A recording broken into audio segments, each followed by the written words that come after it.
Hi, I'm Steve Kaputzis. I'm the executive producer for Dead Space 3. Well, there's all kinds of new stuff in Dead Space 3.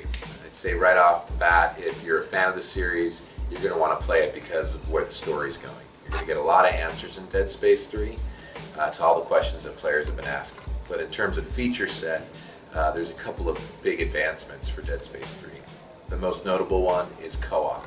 It's a drop-in, drop-out co-op that allows players to continue to play the single-player campaign the way they've always played it. There's no AI follower, but if you choose to play with a friend, you get introduced to an all-new character named John Carver.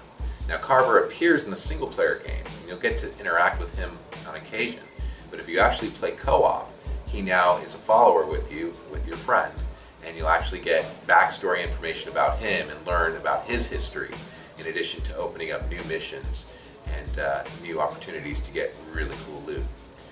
And plus, we've got an all-new weapon crafting system, which is now new, where you're able to go and scavenge for resources and manufacture your own weapons. So you go to the workbench, you can craft different parts and assemble them. So imagine in the previous games you had a plasma cutter, ripper, and flamethrower. Well, now you could take pieces of those and make your own flamethrower ripper, or make a plasma cutter with a line gun on the bottom with a flame glaze attachment, or a rivet chain gun. I mean, there's a lot of different things you can do with the weapon crafting system. One of the things that we always try to do with the Dead Space games is let players jump in at any point. So with Dead Space 2, we introduced the idea of previously on Dead Space. So at the beginning of the game, there was a video that you could watch that could bring you up to speed with kind of what's going on in the universe, let you know kind of what the Dead Space backstory is, and then, you know, if you watch that video, you can jump right in, then you get a complete experience with the game. So people can jump into Dead Space 3 at any point and feel like they know what's going on if they just watch that catch-up video. So any Dead Space game that we make is about a variety of things. We don't really categorize the game as an action game or a horror game. We think of it more in terms of having great atmosphere, having great sound. A Dead Space game needs to have thrills, it needs to have terror, it needs to have horror, and it needs to have action. It has to have all of those things to be a great game. So we really think of it that way. So in order to have good, consistent pacing and make the game feel fresh and not get boring for players, we have to have all that stuff, and we have to vary the pacing throughout the game. So in terms of the sound design for Dead Space 3, we're continuing to evolve some of the musical cues that we introduced in Dead Space 2. So Dead Space 1, it was, we were really focused in kind of minor chords and staccato stabs and things like that for the combat, like ring, ring, ring, stuff like that. And then in Dead Space 2, we of course kept that, but we started introducing more melodies and more signature themes for characters. So there are very key moments in the game where you'd hear something a little bit more musical.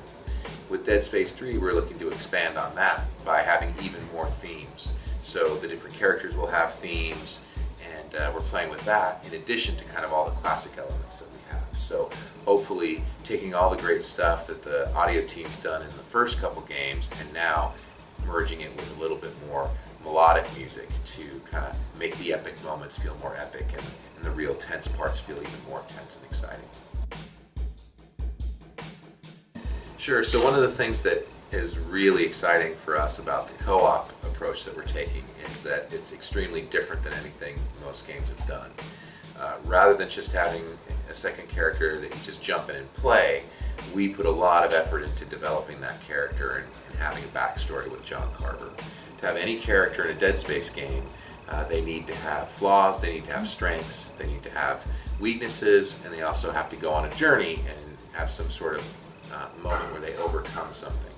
So with Carver, we introduced him, and you get to actually experience kind of the dementia that he's feeling. So when you're playing the game, as you saw in the demo, there'll be moments where player 2 is seeing something completely different than player 1. And they're suffering from dementia. So it's a really interesting dynamic, because when you're on the headsets playing online, imagine you're playing and your friend's asking you, are you seeing this? And you're saying, I don't know what you're talking about. So it's going to kind of be some real life dementia as well as, in the game. So pretty excited about that. It's very different. And and it only adds to the game. It again does not, we don't force it on you. It doesn't change the overall story. It just gives you more details about John Carter, the second character. Yeah. So off the controller, some of the stuff that we've changed this time, we continue to just add little tweaks to that because we feel really good about our controls, but things that we've changed are we've added a roll, so now you've got evasive moves. You can roll forward, backwards, left and right. You can also crouch. Those are kind of some of the bigger changes. With kinesis, which we've had in the previous games, you can now grab something and rotate it. So for puzzles or some of the doors that are actually cranked tight, you can use kinesis to open things, pick them up, rotate them, manipulate them. So we're really using that on a lot of our puzzles as well. And those are the bigger changes to kind of our core mechanics and control. So the biggest addition to online is co-op. We're not doing competitive multiplayer this time, so we've got our single player and we've got our co-op. But we also have a lot of other game modes that you'll be getting in Dead Space 3. Dead Space 3 is actually the biggest game we've ever made. It's much bigger than Dead Space 2. There's a lot of cool stuff for people to see and do, and there's a lot of replayability there. So not only do you have co-op, single player, but you also will have a lot of different game modes that you get to experiment with and play.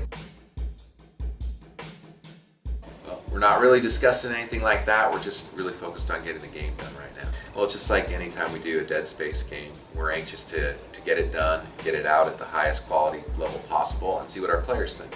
So depending on how they feel and if they enjoy it, we'd be excited to continue telling stories in the Dead Space universe. If you enjoy sharing experiences with your friends and science fiction, you should definitely check out Dead Space. Okay. Thank you very much. You bet. Thank you. Kiitos. Kiitos.